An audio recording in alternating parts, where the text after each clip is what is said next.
Krishna Productions presents stories from the Vedic scripture, the Srimad Bhagavatam.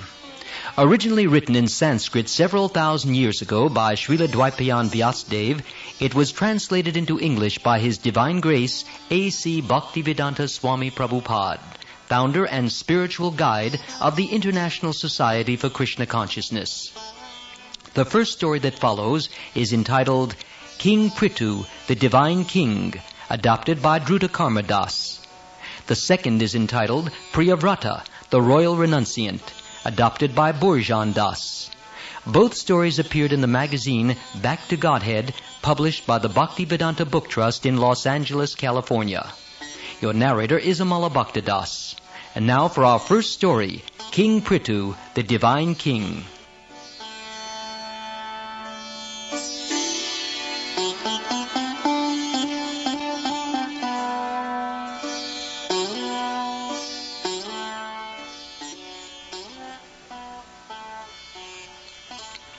Once King Anga, unsuccessful in his attempt to perform a great religious sacrifice, addressed the Brahmin priests.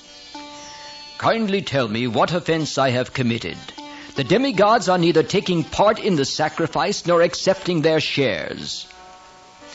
In those days, demigods, such as Indra, the god of heaven, would descend from higher planets to take part in rituals performed by saintly monarchs.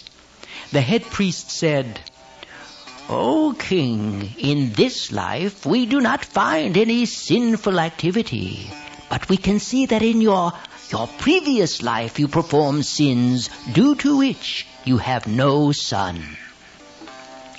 They then advised King Anga to pray to the Supreme Lord, who is superior to the demigods. They said that when Lord Vishnu would come to fulfill the king's desire for a son, the demigods would accompany him.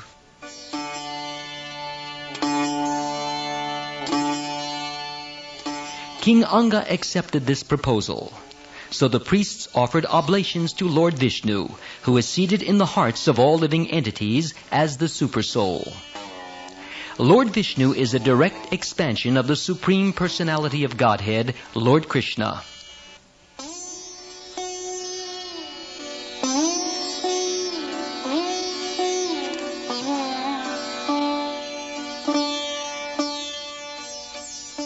While King Anga was offering oblations into the sacred fire, a person wearing white robes and a golden garland appeared suddenly from the flames. He was carrying a golden pot filled with rice boiled in milk. Taking permission from the priests, King Anga offered a portion of the rice preparation to his wife Sunita. The queen, who was the daughter of death personified, Yamaraj, soon became pregnant by her husband and gave birth to a son. From the Vedic literature we learn that generally a daughter inherits the qualities of her father, and a son inherits those of his mother. Accordingly, the son born to the good King Anga acquired the undesirable traits of his maternal grandfather.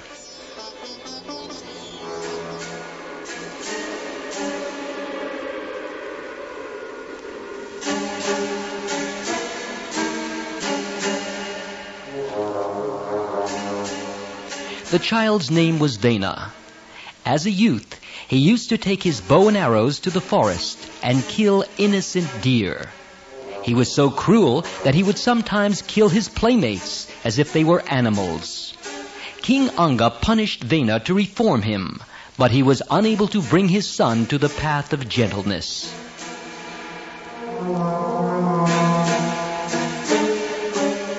The king thought, "Persons who have no son are certainly fortunate.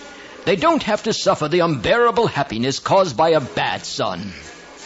But then he considered, a bad son is better than a good one. A bad son creates a hellish home from which an intelligent man becomes very easily detached. According to Vedic civilization, the true purpose of life is to realize one's eternal relationship with the Supreme Lord Krishna. But if one becomes overly occupied with family duties, one can lose sight of this ultimate goal. Therefore, the Vedas advise married persons to detach themselves from the burdensome duties of family life when they reach the age of 50, so they can devote their remaining years to self-realization.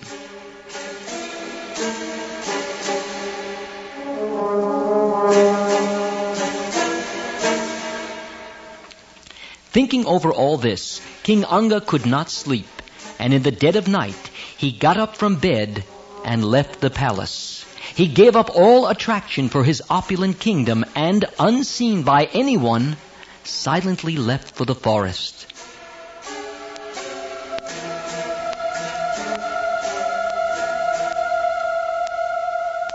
When the citizens found out that King Anga had departed, they began to search for him. They could find no trace of him, however, and returned to the city where all the sages of the country had assembled. With tears in their eyes, the citizens told the sages that they were unable to find the king anywhere.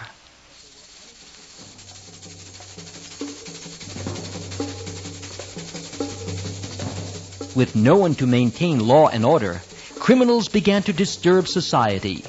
So the sages called for Queen Sunita, and with her permission, they installed her son Vena on the throne. All the ministers, however, disagreed with the decision of the sages. They knew that Vena was too severe and cruel to be a good ruler. And sure enough, as soon as Vena ascended the throne, he became overwhelmed with pride. He mounted his chariot and, like an uncontrolled elephant, began to travel throughout the kingdom, causing the sky and earth to tremble wherever he went.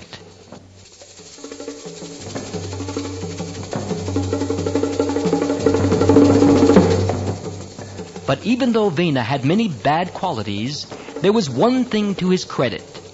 Out of fear of him, the thieves and rogues ceased their predatory acts.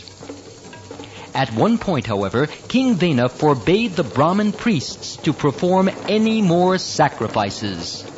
He stopped all kinds of religious rituals. Today, this same policy is being carried out by atheistic governments all over the world.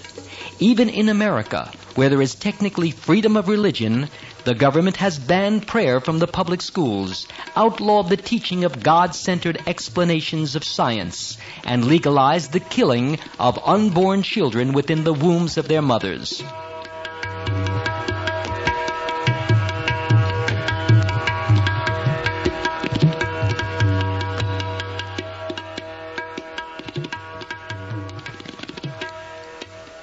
After observing King Vena's atrocities, the sages concluded that the people of the world were in great danger.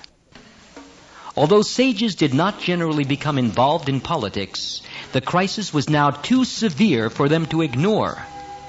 Therefore, they consulted amongst themselves about what to do.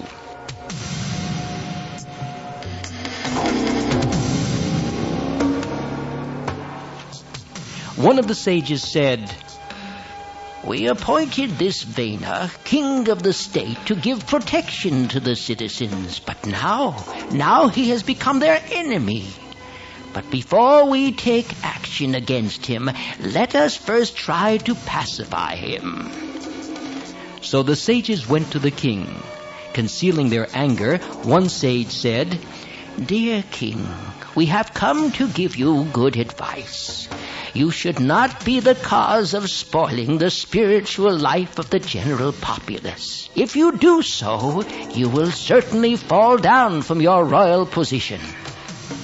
King Vena proudly replied, "Those who out of gross ignorance do not worship the king, who is actually the supreme personality of Godhead, experience happiness neither in this world nor in the world after death. For this reason, O sages, you should abandon your envy of me and just worship me." One of the sages said to the others, "This impious and impudent man does not deserve to sit on the throne at all. He is so shameless that he has dared to insult the supreme personality of Godhead." Then, without using any weapon other than sound, the sages killed King Vena.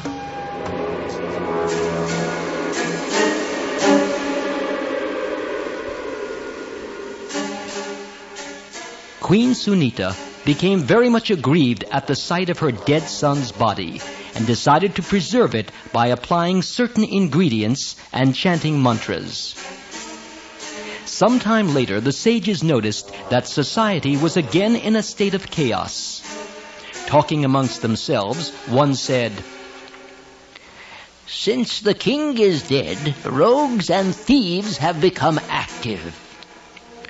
Although the sages could have immediately intervened to punish the criminals, as when they had killed King Vena, they decided not to use their special powers. They arrived at another solution.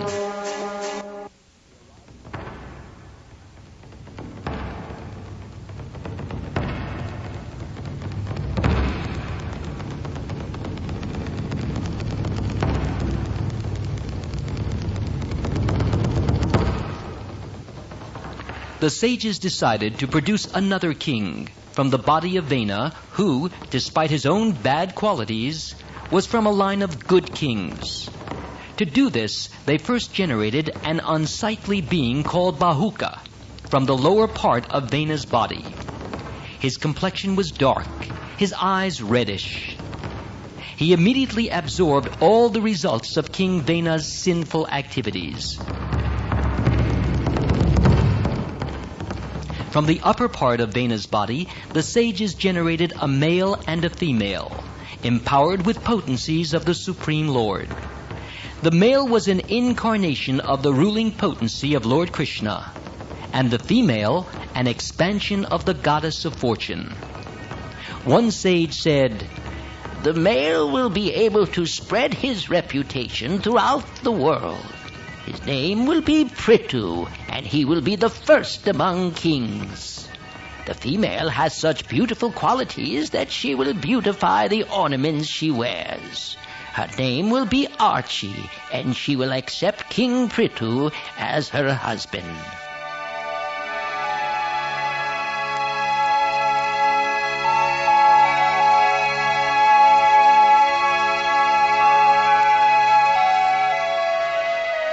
Sages and demigods came to earth from all over the universe to witness Prithu's coronation. King Prithu and Queen Archie, who were both exquisitely dressed, appeared as brilliant as fire. The demigods offered the new king many wonderful gifts. Then professional reciters began to praise the king. But Prithu said, "O gentle reciters, offer such prayers in due course of time, when the qualities of which you have spoken actually manifest themselves in me." But instructed by the sages, the reciters continued to praise the king. They could understand his identity as an empowered representative of the Supreme Lord. In considering their description of King Prithu's qualities, we can gain insight into the character of a perfect ruler. First, the sages said, that king would himself follow religious principles and would take steps to ensure that the citizens would also follow them. He would punish the irreligious and the atheists. In the present age, we sometimes see that a government, in the name of a secular state, will allow people to freely engage in irreligious behavior. By committing sinful activities such as eating meat, gambling, taking intoxicants, and engaging in illicit sex, aided by contraceptives and abortion, the population becomes implicated in the laws of karma and undergoes suffering in the form of wars, epidemics, famines, and so forth.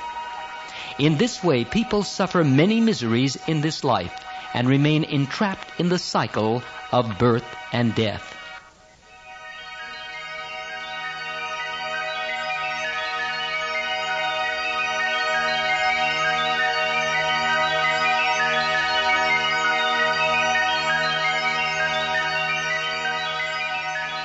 The reciters said the king would engage the population in performing sacrifice to the Supreme Lord, and thus ensure a plentiful supply of natural food and other resources. The modern industrial civilization does not actually provide the necessities of life. Food is produced in the fields by God's arrangement and not in factories. the raw materials used in manufacturing, such as air, water, minerals, and oil, are all supplied by the Supreme Lord. When these natural gifts are taken without acknowledging their source and used simply for sense gratification, the Lord restricts the supply. We can acknowledge the source of these resources by sacrifice, and the sacrifice recommended in the Vedic scriptures for this age is the chanting of the Hare Krishna mantra. Hare Krishna, Krishna Krishna, Hare Hare, Hare Rama, Rama Rama, Hare Hare. By performing this sacrifice, the population will enjoy adequate supplies of natural gifts for a simple life dedicated to the cultivation of spiritual knowledge.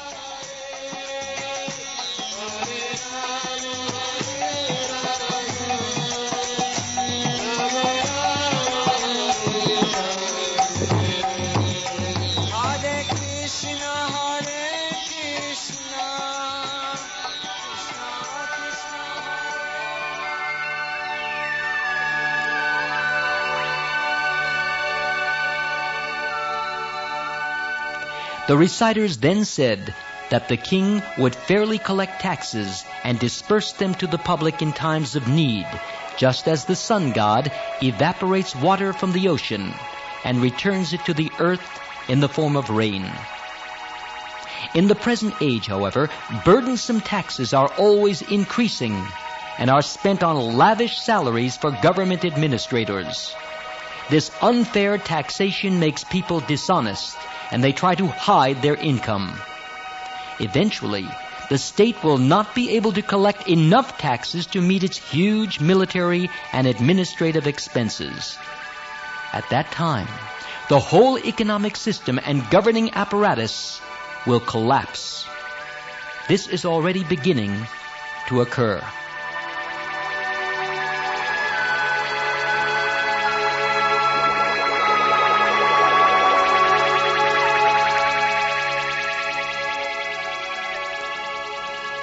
The sages said the king would consider all living beings as dear to him as his own self. Today, most heads of state are meat-eaters, as are their citizens. They advertise their concern for the welfare of others, while allowing the slaughter of hundreds of millions of innocent creatures.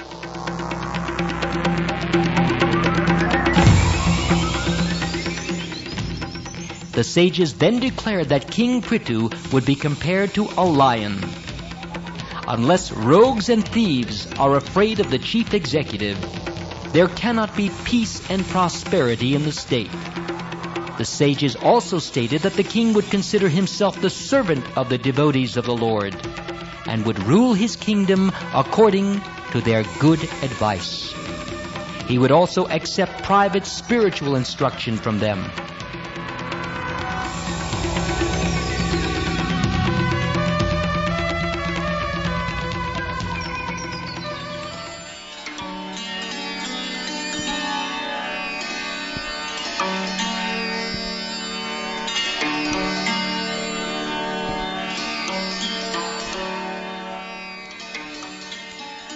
Upon accepting the throne, King Prithu had to confront many problems, including a scarcity of food grains. Many of the citizens had become skinny from starvation. Therefore, they came before the king and said, "You are not only a king, but the incarnation of God as well. Therefore, O King of all kings, please arrange to satisfy our hunger." King Prithu determined that the people were not at fault. Rather, for some reason, the earth was withholding her bounty. He therefore threatened the earth deity, who, after worshipping King Prithu as an incarnation of the Supreme Personality of Godhead, explained that she had been withholding her bounty because of the sinful activities of some of the population. Then, because of King Prithu's intervention, she began to supply every living entity with its proper amount of food.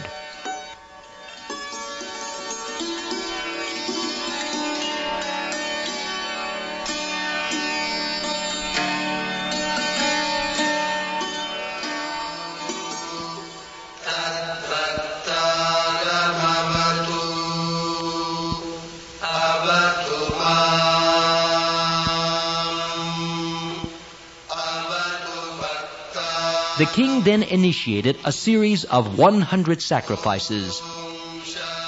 Lord Vishnu was pleased to appear at these sacrifices, along with demigods and sages. In response, the earth produced abundant supplies of all natural resources. When the heavenly king Indra saw the sacrifices, however, he feared that King Prithu would surpass him in fame and opulence.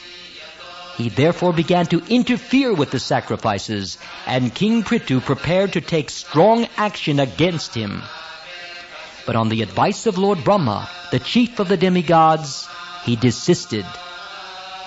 Then Lord Vishnu appeared in the arena of sacrifice, along with Indra, and said, "My dear King Prithu, Indra, the king of heaven, has disturbed your execution of 100 sacrifices.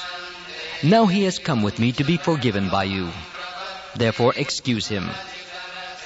King Prithu did as the Lord requested.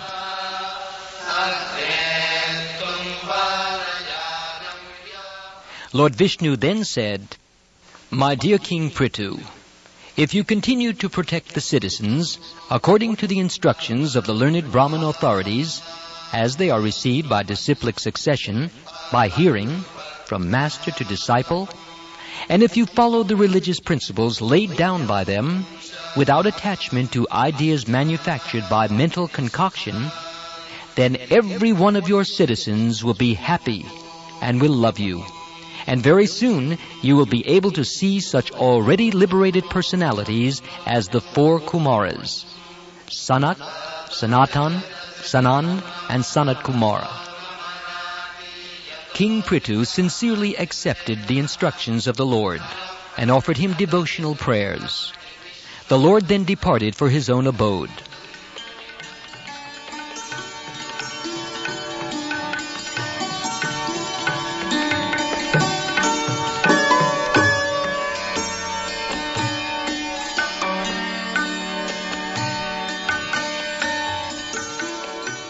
The king entered the gates of his capital city, where he was welcomed by his joyous citizens. King Prithu advised his citizens to worship the Supreme Lord by engaging their minds, words, and bodies in his service, along with the results of their occupational duties. He also advised them to obey and worship the pure devotees of the Lord, saying, "By regular service to the Brahmins and the Vaishnavas, one can clear the dirt from his heart, and thus enjoy supreme peace and liberation from material attachment."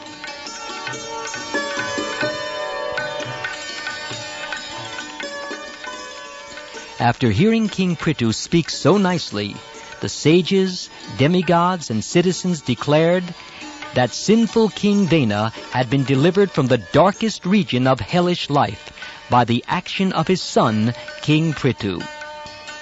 The 4 Kumaras, who were as brilliant as the sun, then arrived there.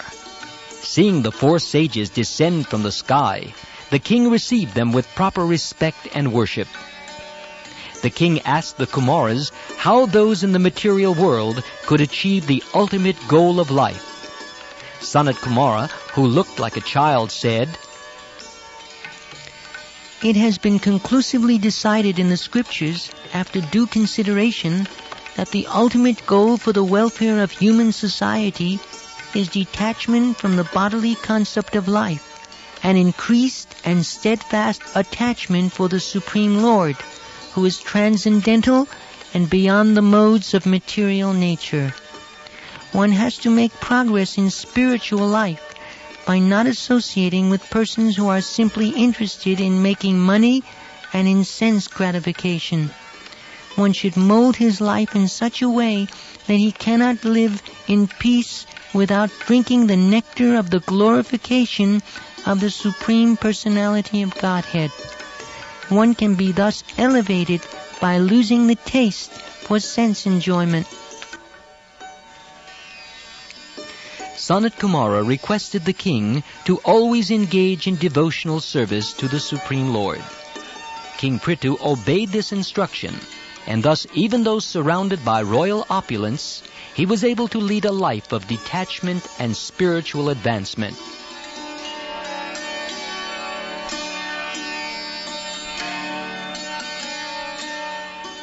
by his wife Archie, Prithu begot 5 sons.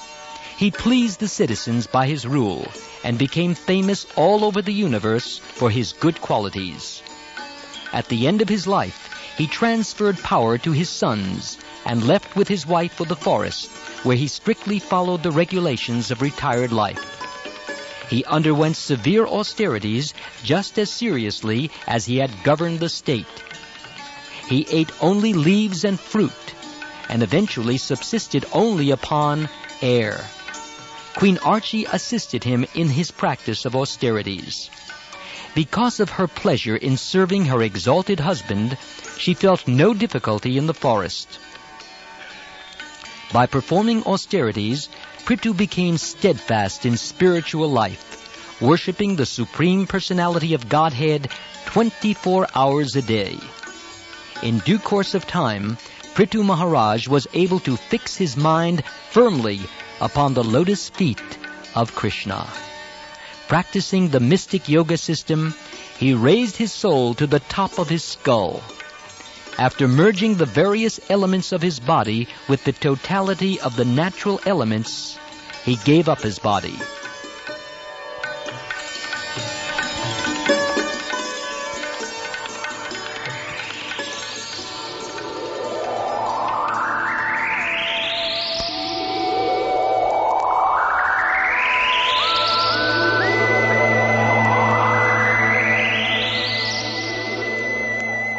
Queen Archie took the body of her husband and placed it on a fiery pyre on the top of a hill. Srila Prabhupada comments, the queen was aware that her husband was not dead. When a living entity transfers from one body to another, a process generally known as death, a sane man does not lament, for he knows that the living entity is not dead, but is simply transferred from one body to another. After placing her husband's body in the fire, she herself, ever devoted to him, entered the flames. Observing the devoted queen's brave act, the demigods and their wives showered flowers and offered prayers. The wives of the demigods said, "All glories to Queen Archie. Just see how this chaste lady, Archie, by dint of her inconceivable pious activities, is still following her husband upwards as far as we can see."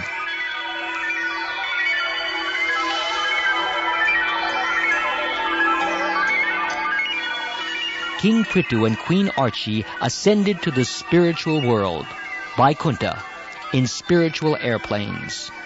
They ascended in spiritual bodies, their material bodies having been consumed by the fire of the funeral pyre.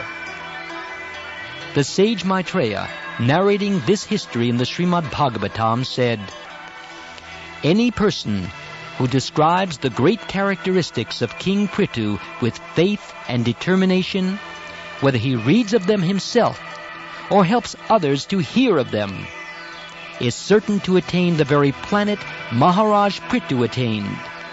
In other words, such a person also returns home to the Vaikuntha planets, back to Godhead."